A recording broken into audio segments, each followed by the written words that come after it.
Dzisiaj pokażemy Wam, jak przygotowujemy kurki na okres zimowy, jesienno-zimowy, tak aby nieśność jak najdłużej była jak największa. Wszystkie pomysły i patenty, jakie mamy, dzisiaj Wam, kochani, sprzedamy. Dziękuję. A raczej oddamy. Raczej. Do dzieła. Do dzieła.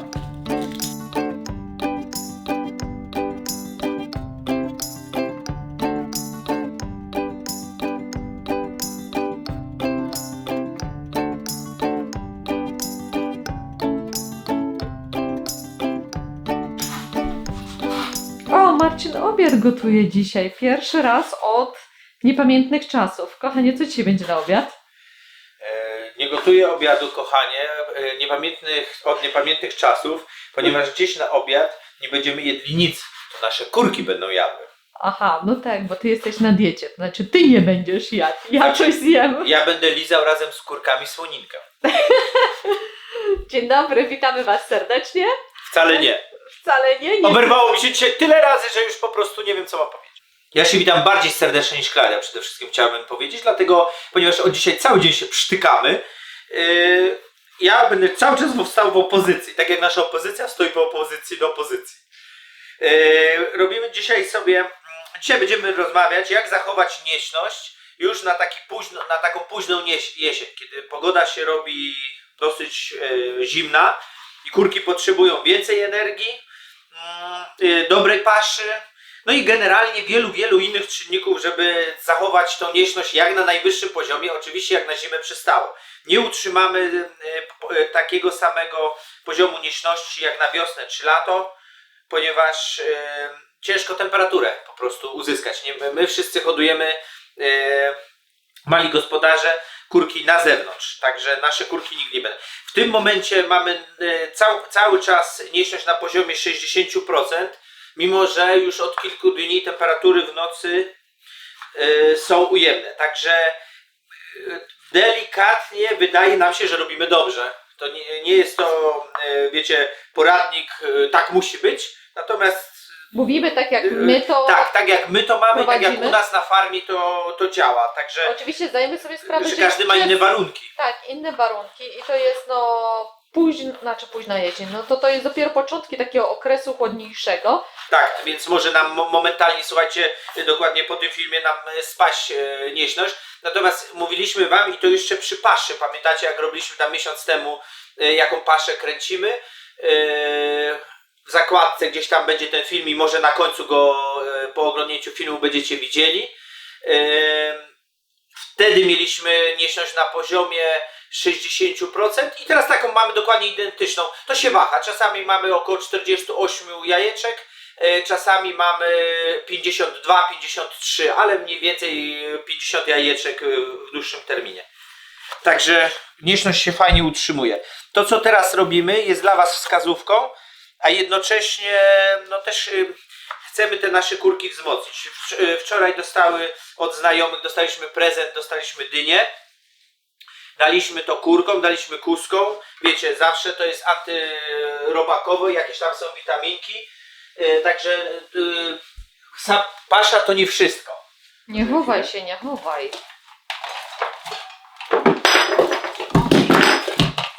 Ale jesteś galkotbuk. Ja nie jestem taka głośna w kuchni jak ty. Także słoninkę już mamy. Następnie kroimy cebulkę. To wszystko dzisiaj po prostu rzucimy jako dodatkowo wzmacniającą taką, no nie wiem czy to paszę, no pokarm. I nie róbcie tego za często, no bo wiecie, słoninka też trochę kosztuje. To nie jest tak, że można karmić codziennie i to chyba pozbawione byłoby sensu.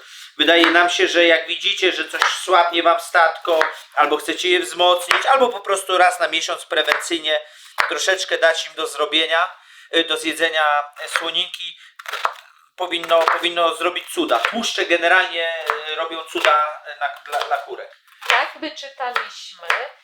My, popatrz, dajemy też oleje i wszystko, jak się jedzenie poleje olejem, czymś tłustym, to kury szału dostają, tak ściągają. tak. Także one wiedzą chyba, nie? Oczywiście na nieśność kurek wpływa bardzo wiele czynników, o których wiemy, które znamy, a wydaje nam się, że tego już jest całkiem spora kubka. to wam powiemy. Jesteśmy po jednym sezonie zimowym, prawda? Tak, kurki nam nie popadały, kurki się cały czas niosły. Tak, ale Oczywiście było musieliśmy kilka rzeczy poprawić, o których wam powiemy. No już.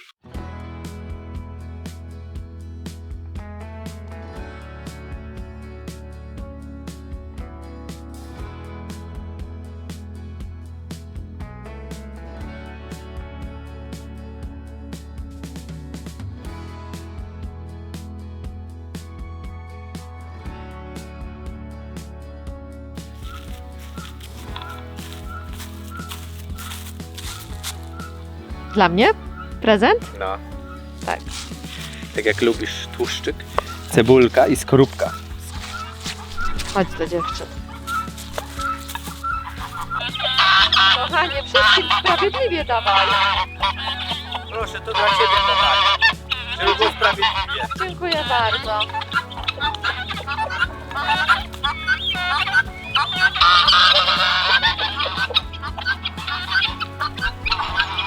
Ale macie pyszności, ale macie dobroci, dziewczyny.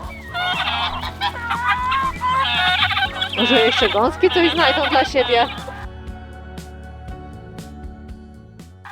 Widzicie, skoro już je karmimy, czyli jeden z ważniejszych faktorów, oprócz temperatury i stanu zdrowotnego u kurek, jest karmienie. Polecaliśmy wam paszę, to już o tym wiecie, i ona się składa na nich jakby całkowite zdrowie i energię do produkcji jajek, więc taka pasza plus dodatki energetyczne, jak słoninka, może jakieś odpadki z rosołu, jakieś zieleniny, jak już będzie jej w zimie mniej, na przykład kiełkowana pszenica, kiełkowany owiec, suszona pokrzywa, dawajcie im, żeby miały więcej energii. Bo to jest podstawa, jedna z podstaw do tego, żeby się cały czas niosły. Problemy z znieśnością bardzo często pojawiają się w miesiącach, kiedy temperatura spada. Jest to ciężki okres dla ptaszków. Pamiętajcie też, często one pierzą się w tych okresach. Dlatego wszystko musi być optymalne. Optymalna temperatura dla niosek to jest 18-22 stopnie. W tym przedziale czują się idealnie i jakby można liczyć na największą ilość jajeczek. Natomiast przy minus 4 stopniach całkowicie ustaje nieśność. Przy 6 stopniach spada do około 45% nieśność.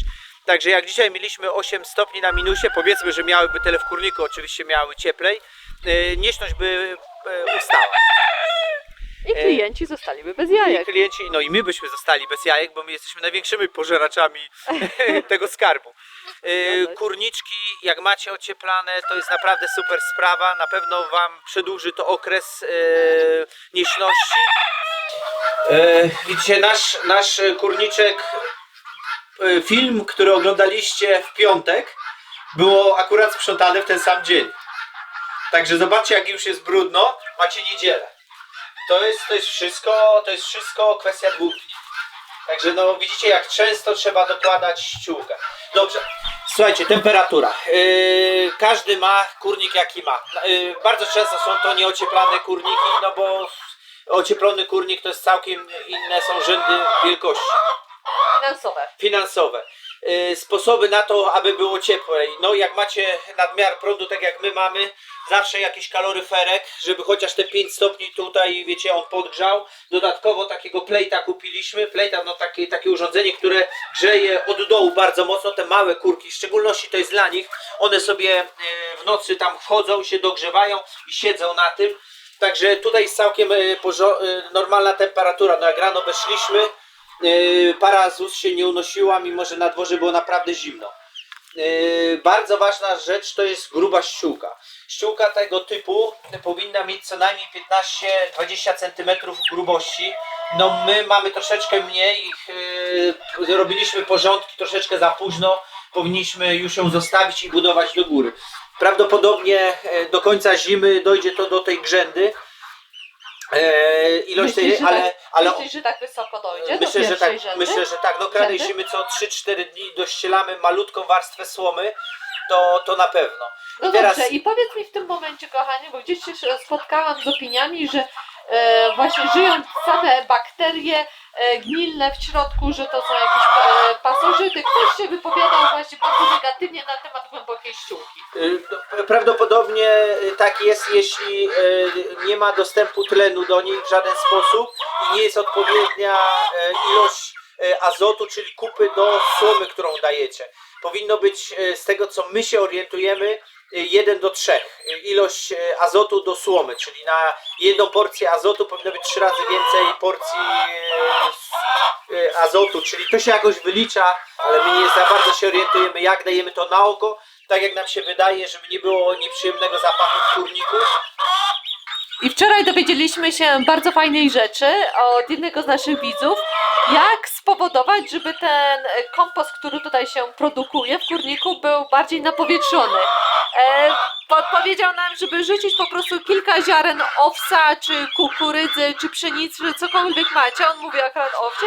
I po prostu... Przed następnym posłaniem, czyli Tak. wiecie, teraz powiedzmy za dzień tutaj wchodzimy, znowu już będziemy wyścielać słomę, trzeba przed tym wrzucić trochę pszenicy, czy tam czegokolwiek, co one lubią jeść i zaścielić. W tym momencie prowokuje to kurkę do szukania tego owca i rozgrzebywania, napowietrzania całości. A co, maluchu? Co, maluchu? Co to się tutaj dzieje? Bardzo, bardzo ważna dla zdrowia kurek jest bez wątpienia, tak jak temperatura, jest fluktuacja powietrza. Nie musi być jakiś lekki przeciąg ale lekki, wiecie, nie typu, że dyma lub otwarcie z dwóch stron jakiejś przestrzeni. My mamy w tym miejscu, w tym miejscu i w tamtym. Pokaż, zobaczcie, widzicie? Marcin Tutaj jak mamy taką siatkę. robił dobudówkę, nie zamknął tego całkowicie.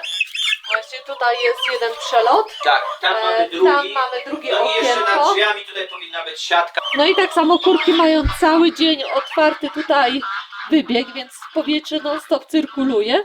Raz to przesusza, wiecie, tą ściółkę, co nie? A dwa, że po prostu no, amoniak musi być stąd zabrany, żeby drogi oddechowe im nie popadały. Ale nie ma Także zapachu, jest nie jest źle. No przyjemnie. na tym to polega. No tracicie ciepło, ale też jakby no coś za coś. Nie da rady tego złotego środka znaleźć, bo nie chcecie znowu, żeby podniosła się za bardzo wilgotność, na przykład powyżej 80. Kurki lubią wilgotność między 55 a 80%. I jeśli podniesiecie powyżej 80%, ich piórka zaczną nasiąkać wodą i zaczną potwornie marznąć, czyli bardzo duża szansa na choroby. Natomiast jak spadnie powyżej 55%, to jest praktycznie niemożliwe w takich kurnikach, ale powiedzmy w lecie czy coś, zaczynają im błony śluzowe wysychać w tych kanałach oddechowych i to też może jakby prowadzić do jakichś zakażeń. Także no gdzieś to musi być wszystko wybalansowane. Oświetlenie. Do kurnika nadaje się każdy rodzaj oświetlenia. Oczywiście polecamy LEDowe ze względu na koszty. Jakby wydajność ich w stosunku do ilości prądu, jakie jest pobierana, jest znacznie lepsza. Przyjmuje się, że na 1 metr kwadratowy powinno być 6 W światła. To są 5-watowe żarówki, ale LEDowe, które dają tak jakby 30 W światła normalnej żarówki. Czyli te dwie żarówki dają 60 W. My tu mamy około 11 m2, czyli to jest między 10 a 11 jest, czyli akurat ilość tego światła wystarcza, aby przedłużyć kurkom dzień. Jest to bardzo ważne, ponieważ robi się bardzo szybko już ciemno, jak wiecie, i kurki muszą mieć przedłużony dzień po to, aby spożywać więcej pokarmu i poza tym jeszcze światło wpływa na ich jakieś fotoreceptory. Nie łapcie mnie za słowo, ja nie wiem tak bardzo, ale wpływa na ich psychikę, że one wiedzą, że dzień jest dłuższy. Możecie również używać białych żarówek, czy tam żółtych, natomiast czerwone są znacznie bardziej polecane ze względu takiego, że uspokajają kurki. Pamiętajcie, że kurki są są dużo wcześniej idą do kurnika, są w dużym stłoczeniu stosunkowo, no bo tak są ciągle na pastwiskach, a jednak w tych okresach no, muszą być tu i te światło je uspokaja, czyli po prostu nie ma kurzych awantur. O, patrz. Zobacz, kogut przyszedł sprawdzić, co my tutaj wyrabiamy. Kogut to przed chwilą robił swoją robotę, jak ty Aha, patrzyłaś na mnie. Na kogo miałam patrzeć? Na koguta. ciebie? Nie, długość światła dziennego powinna się wahać między 14 a 16 godzin. Czyli od, wiecie, od ranka, od wschodu słońca do zmierzchu, ale mówimy zmierzchu już sztucznego, bo teraz powiedzmy jest o godzinie 15:30 już ciemno, czy tam o 16:00. Czyli do zmierzchu tego sztucznego światło powinno nam się palić mniej więcej 14-16 godzin i wtedy jest zachowana pełna nieśność kurek. Czyli nie ma opcji, żeby wam się dobrze niosły wnioski w zimie, jak jest za mało światła. My jeszcze mamy ten jakby taki bonus, że no raz, że mamy tam doszklenie, a wschód mamy od tamtej strony, więc bardzo szybko wchodzi tutaj światło, ale również mamy, no jak to w izotermie, dach mamy z takiej pleksy przezroczystej, więc one mają bardzo wcześnie jasno. Kochanie, chyba wyjdziemy, bo Krystyna cię tutaj przedrzeźnia. Cześć Krystyna, jest jajeczko. To ale jakie białe, normalnie cała zupa mnie boli. O, to święty, to ty całą pupę to robiłaś z kawałkiem pupy. Całą, to całą. Jestem z siebie dumny, Krzysiu. Pokaż się, najpierw pochwal się, co ty tam zniosłeś. Bardzo ważne jest, słuchajcie, jakie macie kurki. Pamiętajcie, że na wolnym wybiegu kurki muszą być co najmniej średniej wielkości ras. Dlatego, że małe kurki nie są w stanie utrzymać ciepłoty ciała, tak jak leghorny na przykład. To są bardzo wydajne kury, ale potrzebują idealnych warunków mieszkaniowych i żywieniowych. No to są bardziej takie, wiecie, do farm przemysłowych kurki, tak nam się wydaje. Mieliśmy kilka leghornów, pięknie się niosły, ale w lecie, w zimie kompletnie ich nieśność ustaje. I nie jesteście w stanie nic z tym zrobić. Nie tyle, kochanie, że ustaje, ale one były tak słabiutkie, że nawet niektóre nam padły. Tak, to nie są kurki na tego typu, tak, musicie mieć co najmniej od klasy, nie wiem czy to klasy się mówi, ale od ros w górę, czyli wszystkie większe kury, bardziej mięsne i średnie i duże. Żeby miały jakąś tą masę, żeby mogły przetrwać te chłody. No właśnie, dlatego większość naszych kurek to są rosy. Tak. Zastanawiamy się jeszcze nad innymi. Tutaj ostatnio, wczoraj nam ktoś w komentarzu zasugerował. Starą rasę i taką, oj nie pamiętam, wiecie co, teraz nie posłyszę na W. Nie przypominam sobie, ale pamiętamy ją jakby na wiosnę, ponieważ jak wiecie chcemy szklarnię postawić i to będzie taki kurnik na czas aż nie wybudujemy czegoś i chcemy mieć więcej kurek. Także na pewno kilka takich ras jeszcze ciekawszych sobie dokoktujemy, żeby zobaczyć co one zaś są.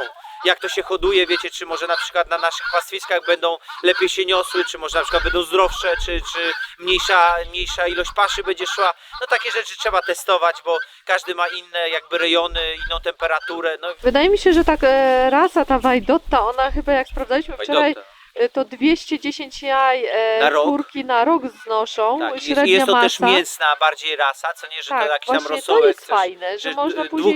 do dwóch celów. Zapomniałem jeszcze, wiecie, powiedzieć, jak tam utrzymać tą temperaturę w kurniku, bo to jest chyba dosyć ważna rzecz. W kurniku powinno być co najmniej 6 kurek na metr kwadratowy. Mniej więcej. I w tym momencie sama ich ciepłota ciała jest w stanie je ogrzać na plus gruba ściółka, plus ewentualnie elektryczne dogrzewanie, plus dobre jedzenie, izolacja kurnika i możecie mieć prawie idealne warunki. No my mówimy wam, jak my to robimy, ponieważ no oczywiście, nasz na ile nas kurnik stać, na ile potrafimy. No. Nie jest tak zaizolowany, jest izoterma. Jeżeli nie widzieliście tego, jak go stawiamy, to zapraszamy do poprzednich odcinków. Dlatego na naszym przykładzie wam opowiadamy, jak możemy polepszyć u nas warunki bytowe naszych kurek na zimę. Tak, stosunkowo tanim kosztem, no bo mówmy się, że gruba ściółka to nie jest koszt, to i tak musi być. Odpowiednia obsada powinna być, chociażby z tego powodu, żeby mieć ilość jajek jakąś. Także za tłoczno też nie może być, bo wtedy właśnie no, kurki nie czują się za dobrze, zaczynają się stresować, mogą dojść do jakichś kontuzji i upadków. Także no, gdzieś podejrzewam 6 kurek na metr kwadratowy, może nawet 7 dałoby radę. A zobaczcie, jakie mamy tutaj czyścicielki, bo oczywiście jak króliczki jedzą, to zawsze rozsypią, zawsze coś spadnie. A tutaj przechodzą kurki i jak odkurzacze wciągają to, co pozostało. Uwielbiamy nasze króliczki, uwielbiamy nasze kurki, wszystko Tak. żyje w niesamowitej symbiozie. Takim naszym marzeniem by było, co nie, że na przykład mieć, Klaudia, dużą szklarnię, Klaudia, do niej wrzucić te klatki z króliczkami, albo dać następne klatki z króliczkami i wiecie, wtedy króliczek właśnie robi kubkę, gubi trochę jedzenia, przychodzi kurka, to wszystko rozgrzebuje i wspaniały kompost robi, jest im razem cieplej przede wszystkim. Mówimy ciągle o okresach zimowych, bo to są no, paskudne dla każdego okresu. No szklarnie już patrzyliśmy mniej więcej, wiemy jaką chcemy, oczywiście, żeby te grubsze tej ścianki, Tak, jednak 6 mm 6 uważamy albo nawet i minimalnie 8 powinny być. mm. No ale to musimy troszeczkę poczekać, uzbroić się w cierpliwości. Kolejnym problemem są wszelkiego rodzaju choroby i zarobaczenia.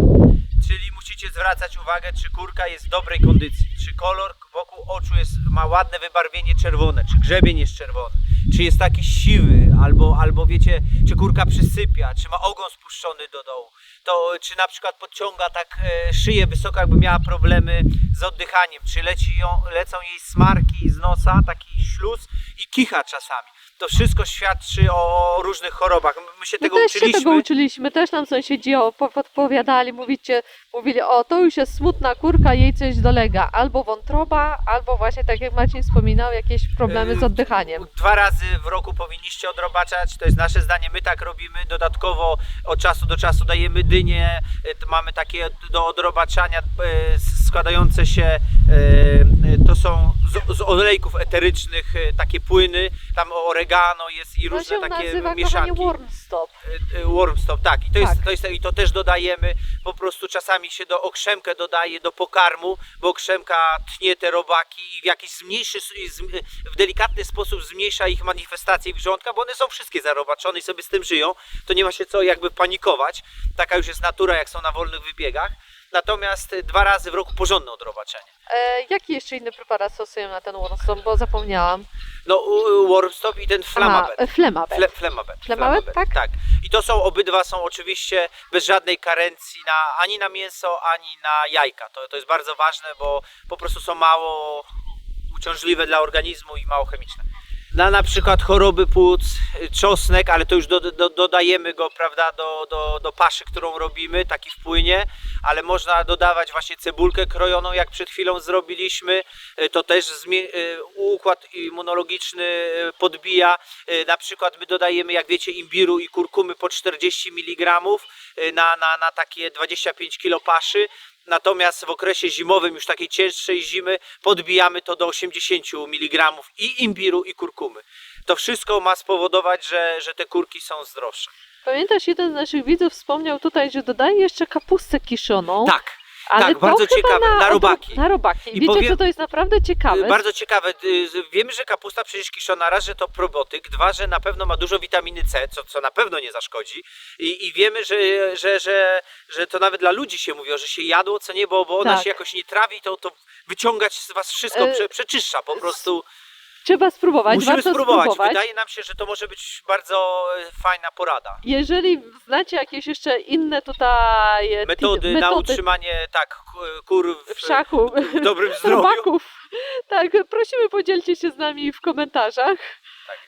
To akurat ta kapusta kiszona, powiem Ci, że jestem zaskoczona. Jeżeli chodzi... Może być ciekawe. Może być Zobaczymy, ciekawe. może będą lubić, Tak. będziemy dać. Pamiętasz, jeszcze wrotycz jest chyba dobrym tutaj Tak, ziołem. ale nie podejmujemy tematu, ponieważ nie wiemy jeszcze, jak zrobić odpowiednie mieszanki, żeby ich nie zatruć. Tak. Więc jakby, wiecie, No i na też- pewno jest antyrobakowy, natomiast my nie wiemy jak. Też, Więc mam 2 sadzonki wrotyczy, dopiero je posiałam. Mam nadzieję, że w przyszłym roku mi się to rozrośnie trochę bardziej. Kurki, pamiętajcie, zaczynają się nieść w wieku około 22 tygodni. Od tego czasu mają około również 50 tygodni tej pełnej nieśności. Po tym czasie zaczynają się pierzyć i zaczyna im się odnawiać cały ten układ rozrodczy produkujący jajeczka.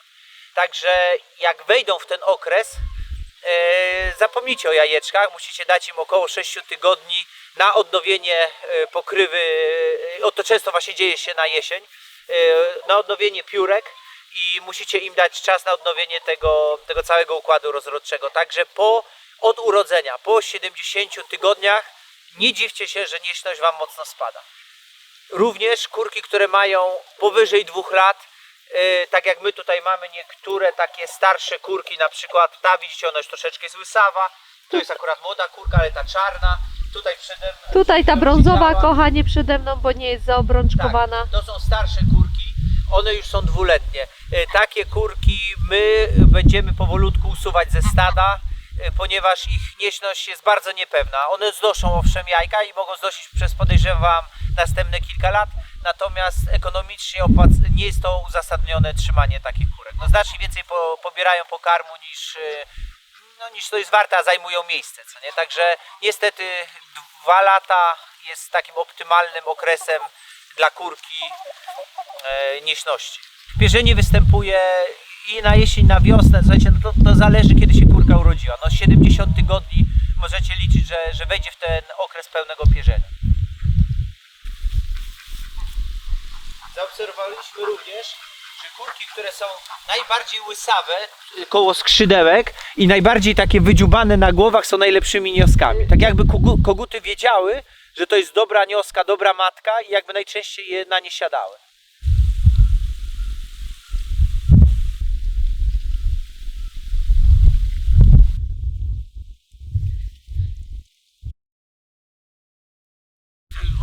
O chorobach wstępnie Wam powiedzieliśmy. No każdy musi z Was zauważyć, co się może z kurką dziać i działać w odpowiedni sposób. No nie ma złotego środka na jakby prywatne problemy. No trzeba sprawdzać kurki z jakimiś chorobami, oczywiście typu zapalenie płuc i tak dalej. No raczej powinny być odizolowane.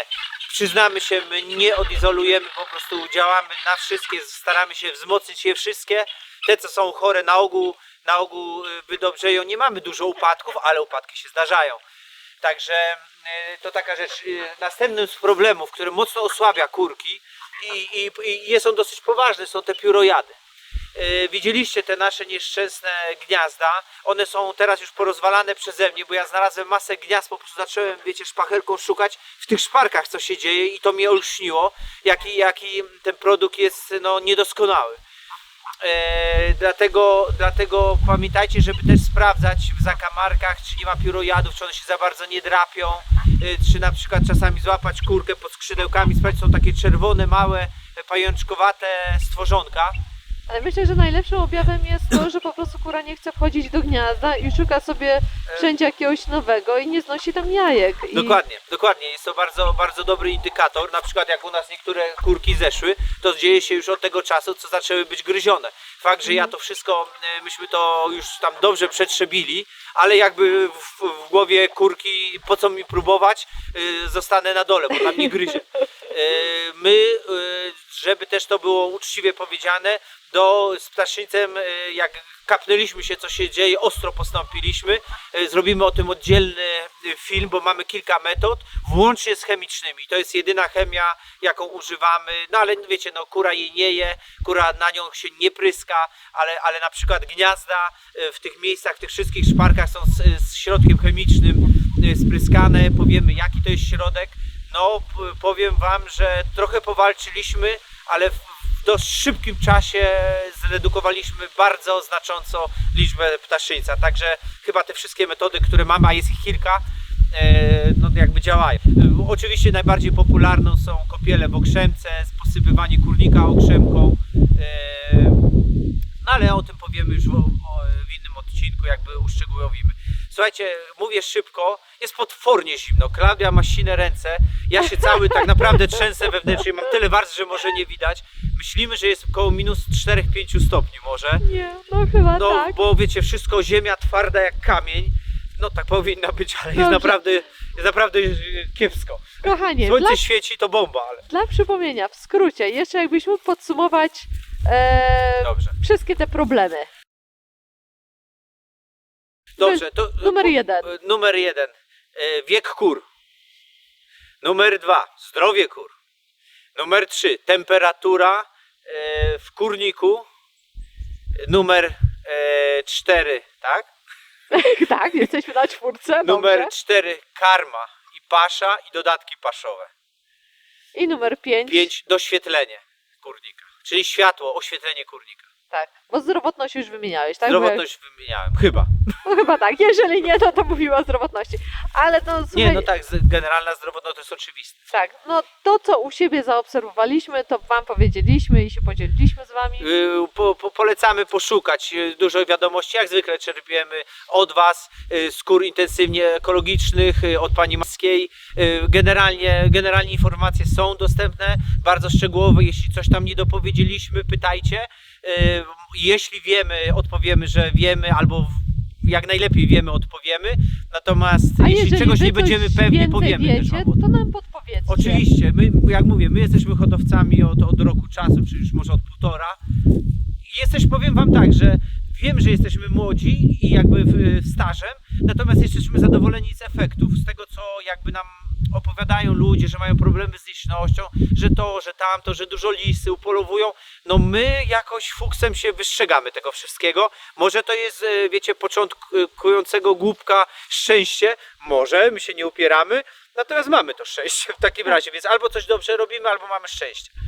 Na liska, jeżeli już tak wspomniałeś o lisku, kochanie, No, no tak, to to myślę, nie ma jak że prądzik. nie ma jak prądzik. I słuchajcie, to A jest piszczamy naprawdę potwornie. niesprawdzony, niezawodny sposób. Nic wam nie przejdzie, żadna kuna się po tym nie wepnie. Wiemy, bo na początku nam gryzły, bo nie był jeszcze jeden płot podłączony, Tak. to ten wewnętrzny, co tutaj widzicie, ten okręg. Tutaj macie zewnętrzny okręg, ta pomarańczowa siatka. Ona składa się z 2 50-metrowych siatek, specjalnie dla kurek, bo one są zagęszczone od dołu. Ma osobne wejście, taką też z siatki elektrycznej bramkę. I tutaj jest takie bramki.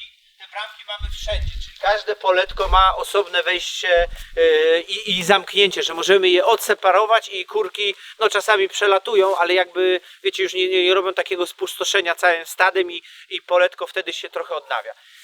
Czyli dwie takie siatki 50-metrowe i tam macie drugie poletko, tam macie trzecie poletko, to trzecie wejścia i po środku z siatki 25-metrowej z 4 drzwiczkami zrobiliśmy, bo jedne drzwiczki to jest po prostu wejście dla nas całkowicie osobne i 3 drzwiczki to są wejścia na 3 pola.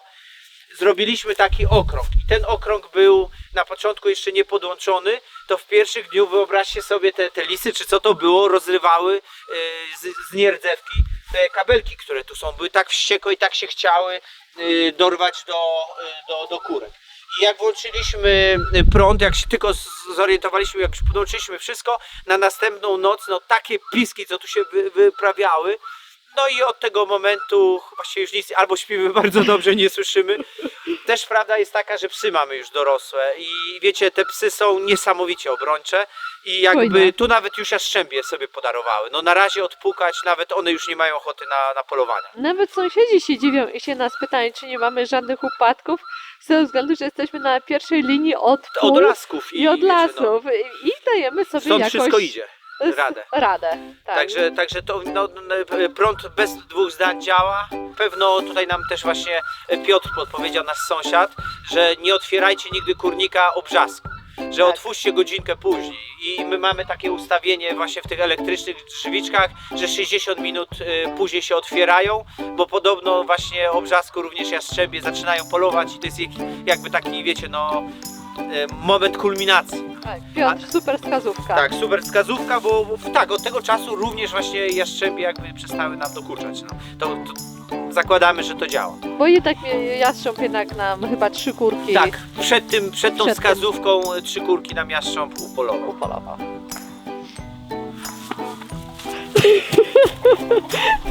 Herbatka z rumem? Nawet kolana nie działają, Klaudia, normalnie przysięgam, że piszą. świata. Pierdolę.